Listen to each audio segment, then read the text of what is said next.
Le plaisir de vous retrouver se renouvelle à chaque édition d'information, mesdames et messieurs. Soyez les bienvenus. Au sommaire. Archidiocèse d'Abidjan, le dimanche 19 mars dernier, a eu lieu le pèlerinage des paroissiens adultes du doyenné Père Bernadouel. Il s'est déroulé à Bingerville, dans le village d'Anan, à la place L'Espace Ocaille. C'était en présence des aumôniers paroissiens.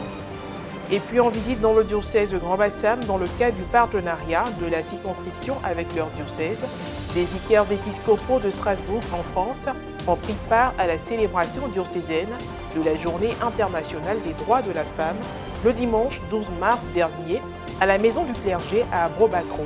Ils ont saisi l'occasion pour offrir un présent au diocèse hôte. On en parle dans cette édition. Le dimanche 19 mars dernier, les paroissiens adultes du doyenné Père Bernadouel, venus des paroisses Saint-Geneviève d'Agban, Notre-Dame de l'Espérance de Paillé, Saint-Charles-Luanga d'Adjamé, San-Quisito de Williamsville, Divine Miséricorde et la quasi-paroisse Saint-Joseph-Moukassa ont effectué le pèlerinage dans le village d'Anan à Bingerville. Un reportage signé Francis Okwe, commenté par Morel Poti. Ce sont au total 978 adultes, paroissiens du doyenné Père Bernadouel, qui ont pris part au pèlerinage du temps de carême 2023, le dimanche 19 mars. Adultes, pratiquons la justice pour faire régner la paix. Tel est le thème de cette édition. Après 2 kilomètres de marche à travers les sentiers, les pèlerins sont arrivés sur le site Espace Ocaille du village d'Anan, dans la commune de Bingerville. La mise en commun est la première activité menée sur le site. Les réponses aux questions du fait de société proposées dans le livret de pèlerinage portant sur la résolution de conflits fonciers familiales ont été données par les différents chefs de groupe, ainsi que des réponses sur les notions de justice et paix en rapport avec le thème de l'année pastorale du diocèse d'Abidjan. Tout ceci sous la supervision des encadreurs et organisateurs. L'étape suivante a été celle du chemin de croix avec la méditation de toutes les stations. La célébration eucharistique a été présidée par le curé doyen Père Marcel OCP, curé de la paroisse Saint-Charles-Luanda d'Adjamé et concélébrée par l'ensemble des prêtres aumôniers. Prononçant l'homélie, le Père Joseph Lougazebi, curé de la paroisse Saint-Joseph d'Agban, a mis un accent particulier sur le thème de cette rencontre avant d'échanger avec les participants. Notre mission est de montrer au monde que Dieu est amour et bonté. Nous devons, parce que nous sommes des enfants de Dieu, travailler au développement et au bien-être personnel et communautaire de ceux avec qui nous vivons, nos frères et sœurs. Voilà notre appel, notre mission. Malheureusement, nous faisons partie des corrupteurs, des corrompus, nous qui payons les concours pour les nôtres, alors qu'il y a parmi les candidats des personnes qui méritent, mais qui sont exclus, privés de travail, privés d'un avenir épanoui dans nos maisons. Les filles que vous allez chercher et qui travaillent et que vous maltraitez. N'est-ce pas de l'injustice? Des gens que vous avez de la peine à payer, même le maigre salaire que vous leur devez. Un salaire avec lequel vous n'êtes pas prêt à vivre, mais que vous voulez imposer, que vous imposez aux enfants parce qu'ils sont malheureux. Et ce que nous faisons dans nos maisons avec les gens. Il y a des gens qui préparent, on leur dit, tu prépares mais tu ne manges pas.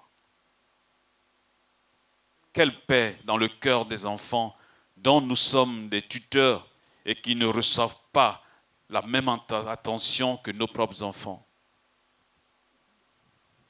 Ne cherchons pas des Jacques ailleurs. Autre articulation, un temps d'adoration conduit par le Père Serge Daniel Akafou, curé de la paroisse Notre-Dame de l'Espérance de Paillé. Tout comme les enfants et les jeunes du doyenné, les pèlerins adultes ont procédé à une collecte spéciale en vue de soutenir l'organisation du pèlerinage. La dernière étape a été le partage de repas juste après la messe, véritable moment de convivialité.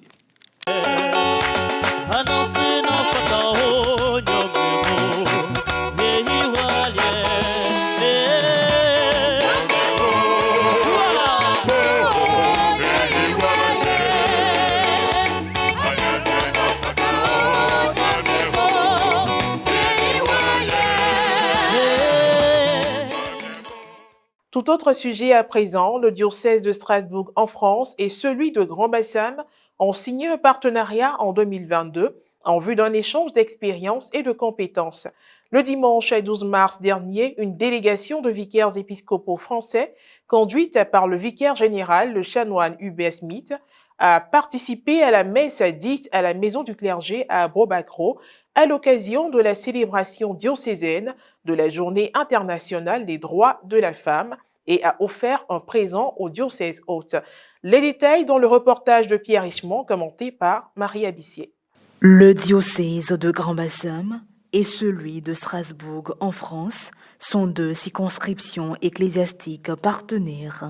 Après le passage en 2022 de Monseigneur Luc Ravel, évêque du diocèse de Strasbourg, ce partenariat a été marqué par l'envoi en mission de 3 prêtres du diocèse de Grand Bassam, les révérends pères Edgar Boitrin, Daniel Etekoulou et Sylvain Bocco.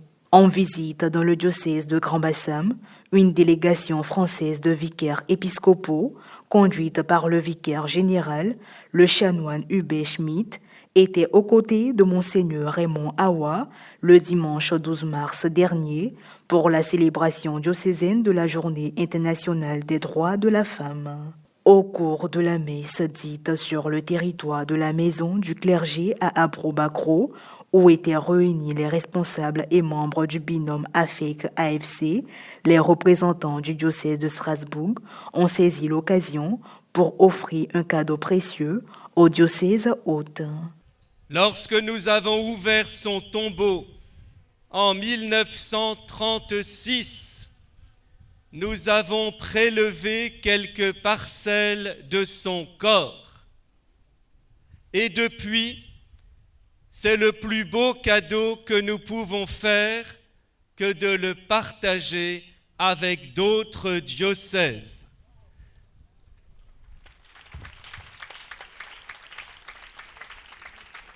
Monseigneur, dans cette pierre d'autel, il y a quelques reliques du corps très précieux de Sainte Odile.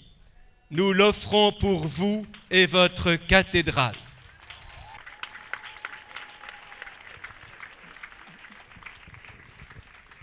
Ce matin, je suis énormément touché par ce que nous avons vécu, par cette messe magnifique vécue avec ces 3000 femmes, je crois, qui sont présentes. Pour nous, c'est une première de vivre un grand rassemblement comme cela, avec autant de femmes, mais surtout avec cette foi vive au cœur, ce désir d'être missionnaire, d'aller porter le Christ, la lumière pour le bien du monde. Et pour nous, ça nous touche énormément. D'abord, j'étais surpris par le nombre. Chez nous, les grands rassemblements rassemblent un peu moins de monde parfois. Et je me suis dit, mais en fin de compte, il y aura sans doute des liens vraiment possibles entre nos deux diocèses. Il se trouve que dans nos églises, c'est une majorité de femmes qui vient pour célébrer, qui aident et qui portent l'église. Alors déjà, ce lien-là pourra se faire, j'en suis persuadé. Je retiens que les enfants, les jeunes, les femmes sont très bien organisés à travers, par exemple, pour les enfants, la Sainte Enfance, pour les femmes, l'AFEC, pour les jeunes, une coordination, pour les bulletins paroissiaux, une coordination. Je retiens vraiment que vous êtes une église à la fois vivante et en même temps, même si vous êtes jeune, vous avez déjà pris un certain nombre de moyens pour, encore une fois, être très bien organisé. Et voilà, ainsi s'achève cette édition d'information. Merci de l'avoir suivi, que je veille sur nous. À très bientôt.